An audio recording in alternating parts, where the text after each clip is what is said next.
I'm taking maternity leave in a couple of months. I have a coaching business, I have a business podcast in addition to a part-time job. So I'm actively planning my maternity leave from my business.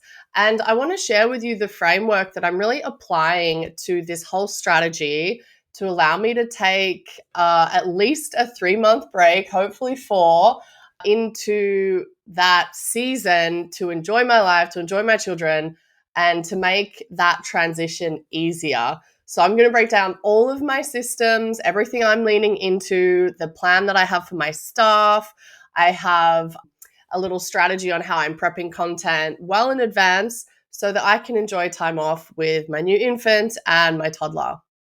If you don't want to take notes on this episode, then download my free business blueprint. It's where I share all of these frameworks, tips, strategies, and step-by-step guides to help you go further, faster in your business. So click below to upshift into your business fast lane. Okay, let's dive in. This is the framework that I'm using. So the first one is systems and software. Systems are your friend, and they're going to help you save so much time, stress, energy, resources. I use Asana to manage my marketing workflow. I use it to manage my content, do all my content prep and all of my launches. And I've created a really nice flow of things that kind of work for my brain instead of having 20 million Google Drive spreadsheets with all of my ideas everywhere, with all of these tabs.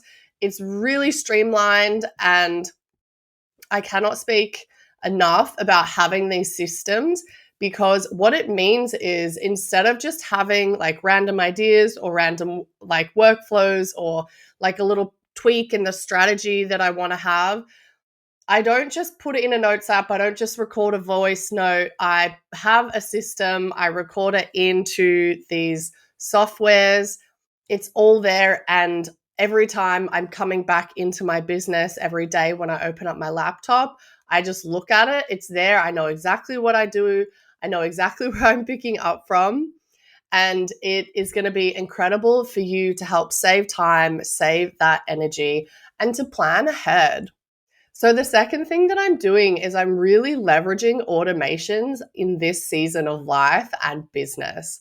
Automations will not only save you time, but they're going to give you that peace of mind knowing that your messaging is consistent across your business for everyone that joins your world or opts into your community. So I'll give you some example on how I'm leveraging automations in my business. So you want to think about if you have any kind of free downloads, any opt-ins, any newsletters that people can sign up for. You want to have an email automation, a nurture sequence that people are going to walk through with a CTA at the end of it. So again, this means that the messaging is the same for everyone who opts in. They're going to get those pre-planned in that email sequence value from you. They're going to learn more about you. And then you're going to be able to have that call to action for them at the end of that time. It's really a nice way. So I think of it if like you meet a new friend at the coffee shop, you're not going to say like, hey, how's it going? Exchange numbers and then just ghost them, which is essentially what I was doing for many years. You're ghosting. If you don't have an email nurture sequence that's automatically set up, you're going to ghost people, and it's just going to kind of leave that person hanging. Like they might want to take that next step. They want to become besties with you, but you're leaving them hanging because they have no option. You haven't given them that next step. Another way that I am automating things in my business is I'm pre-scheduling a bunch of posts in my paid community on Kajabi. This means that I'm not spinning my wheels every week thinking about, okay, how do I want to engage with my clients? What am I going to say? How am I going to uplift them? It's like, it's all done. It's all there. It's just going to pop out at the right time when I need it. Another way that I'm leveraging automations is having a welcome sequence for new clients or for new customers in your business. If you're maybe a product or a product-based business, is saying like, hi, welcome. I'm so glad you made this purchase. Here are some tips that I have that can like optimize that purchase for you. So again, you're welcoming them into their community. They feel supported, they feel guided, and they know where to find you and how to reach out if needed. A way that I do this is having those email automations for clients so they have the welcome packet. They know how to reach me. They know exactly the channels and, how to schedule client sessions with me. So it's super easy and it's all fully automated for new clients when they make that purchase. Again, just takes the load off of me so that I can focus on other things and plan for maternity leave and have an amazing time. So this is how I do this. With all of my automations, I'm leveraging Kajabi. Kajabi is my website hosting platform. And I also use it for email marketing and coaching, and my community is included. It's so holistic. I really don't need another platform. The third way that I'm preparing for maternity leave is having standard operating procedures, SOPs, and workflow processes in my business. If you are any kind of business owner, even if you're a solo shop and you are the one like employee, you need to have SOPs in your business. They're essentially a step-by-step instruction guide for you and your team to help you carry out various tasks in your business. Everything in my business has an SOP for it, has a workflow process. So this ensures consistency across all the processes that we have. And the thing is, it doesn't matter who does the work. It doesn't matter if I'm doing it, if anyone else in my team is doing it. I know that if we're following an SOP and we're following it exactly how it's written, the work is going to be done to a high level. I obsess over my SOP workflows because the benefit is so multi-reaching. It saves a ton of time for me and my team to replicate the work over and over again. It takes out that mental energy of like guessing and just assuming, like there is no ambiguity. It also empowers my team to get their work done, and they feel accomplished because, they have the resources, they have everything at their disposal to like go in and get the work done. They don't need to be checking on me. And it frees up my time to work on other stuff because let's be real, I ain't got time to micromanage my staff. I actually don't want to do that. And I don't think it's a good use of anyone's time. I trust that when they're using this, they're doing a good job. So this is how I create SOPs in my business and document the workflow process. I literally will write down every step of the work involved. And the more explicit and specific you can be, the better. I feel like you cannot over-explain SOPs in these step-by-step guides. So I've even recorded videos to sort of walk my staff through a process and then handed that off to them and said, this kind of sits within your role. You're responsible for this now. It's also important to know that, some people learn best by watching a video. Some people learn best by reading or like listening to something. So that's why I have the multiple sort of ways that they can learn these. I'm always thinking about how do I improve our workflows? How do we streamline? How do we do things better? How do we do them faster? How do we do them smarter? Because these tiny, tiny tweaks are going to save time in the long run. I'm always seeking input from my team on where they see these opportunities to improve. And I just love that all of this has been done and it's just there. And it's basically part of the IP of my business at this point. So that's why I include a lot of these frameworks and tips and resources in my business blueprint, because it's stuff that we put a lot of time into and we are constantly revising, that it's like there is value to this, there is value to my team, and it can help others. So the fourth way that I am planning for maternity leave for 3 months from my business and podcast is setting clear expectations with my team. As I prepare for maternity leave from my business, I'm having more conversations with my team about expectations. And here's why. I really don't want to leave anything open to an assumption. I don't want them to have to guess. I don't want them to feel like they don't have the resources. I'm just taking essentially the ambiguity out of the situation. And so, what does this look like for me? I'm meeting with my team for lunch. I'm buying them lunch. I'm checking in with them. I'm showing them that I care about them as people. And then together, we have that conversation about, okay, I'm stepping back from the business for a short term amount of time for maternity leave. Let's talk about the best way to do this. So, you might be hearing that and thinking it's very collaborative. And it is. I'll go into these conversations with a vision of like potential options, and then they'll come to me with even better ideas. So that's why we kind of come together and integrate. And up until recently, I was managing my staff workflows. Like I would assign tasks in Asana. I would come up with, let's work on this next. Like here's the task for this week. Da da da da da da. But I realized that with a newborn, that's not realistic. I'm going to be having crazy feeding sessions like on a 24-hour schedule. It's just can be really hectic finding your feet with an infant. So I just straight up said, like, I can't commit to doing that for you every week.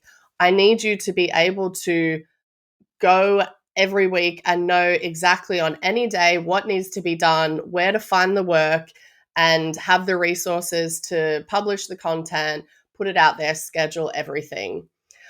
And I don't want to gatekeep any of my business from my staff. I want them to know what's going on, what the vision is. I want them to feel empowered to contribute to that vision and know what their role is, because they can then go and clearly do it. So what I did here was in Asana, I kind of was like, you know what, how can we take me out of the situation essentially? And that looked like, okay, well, all the podcast episodes are here and then all the subtasks are written below it. So just go in and kind of work through the subtasks as time allows and get all of that done, instead of me saying, okay, now go do this, go do this, go do this. They know exactly what to do, when to do it, and how to do it as well. The fifth way that I'm prepping for maternity leave in my business is really emphasizing these communication channels and having really good, healthy communication with my team. During my maternity leave, it's really important for me to be able to be available for my team if they have the additional question for me, which I absolutely expect. And I encourage free, open communication all the time. So in Asana, I've set up ways for them to comment on tasks and comment on, the work process that we're doing. We also use Slack as an additional communication, basically when we just need to chat about something else or maybe something that's a little more urgent. For non-task activities like, hey, when are you available for the next lunch meetup, random stuff, just checking in and that kind of thing. Slack has been really amazing because it's just more of that instant communication. I treat it more like text messaging, and it's been really, really helpful. It helps me to prioritize that communication with my team. And I always reply to their messages as soon as I see them. I don't wait. I don't sleep on anything from my team. I get back to them because I want to communicate to them and lead by example that open communication is important and honest communication is important. And I want them to feel heard in the work that they do. So the sixth thing in my maternity leave plan is pre-planning content and batch recording content.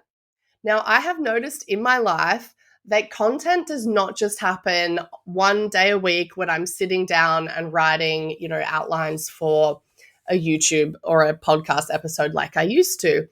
Like, content happens all the time, everywhere, every day. And it is a conversation that I'm having with a friend. It's a conversation that I'm having with a client. It might be a question that my team has for me. It might be a work process that I'm implementing, or it might be a client win. So you'll notice that all of these things happen. They happen throughout the week. They happen throughout the day. So I've started to think of my content flow as like it's always ongoing. Like I can have these ideas and document them, write them down, and then come back to them later and flesh them out more. So this is how I do it in Asana. I've created a project. It's called Content Planner. And I have sections. So I have my ideas. I track my ideas in real time as they come to me. I might quickly flesh out like an idea of an episode if I'm in the moment. I'm also tracking from ideation to ones that I'm actually working on. And then I have an in process section and then a scheduled section once the process has worked its way all the way through. This really helps me and my team to work through the steps again, so they know that where like I'm mentally headed with the content, they feel empowered to do the work, but they're also keeping up with kind of where we're at in the process. So remember here that your content is everywhere, and the more you see it as like your life unfolding, the more that I started to frame it as like, this is my art, this is what I'm creating, this is like the what you're helping other people with, and you're going to start to see opportunities in what you create more and more often. So how I'm then doing it is I'm batch recording all my content in one day a month, which today is the day, so I'm going to be batch recording. Saves me so much time, literally so much time. It takes advantage of my high energy days. It takes advantage of me doing makeup one day a month instead of every day a month. And it means that I can bring the high vibes to the content in the way that I want for the people that are consuming it.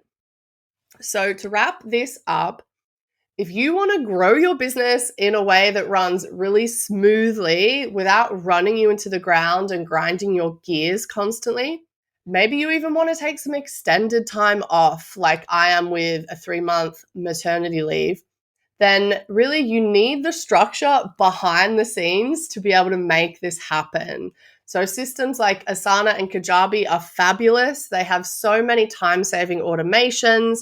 It's really easy to develop standard operating procedures within these softwares. And it also creates that foundation of consistency, allowing you to have more freedom in your business. You want to be able to set your team up for success with clear expectations. You want to have those open communication channels, especially during really, really big life seasons like maternity leave. Your content is everywhere. So remember to capture it as it happens. Have a system to organize it and batch record the content so that you can show up with purpose without this last minute stress, without having to last minute schedule things. It's going to take a lot of pressure off your shoulders.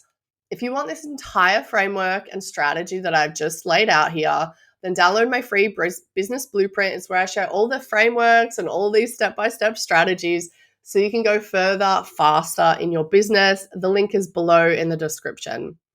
Remember, business gets easier when your back end is super dialed in. So these strategies don't just save time, they're going to buy back energy, like resources. It's going to save you money. It's going to support your team, and it's going to let you lead your business with intention, like the leader that you are.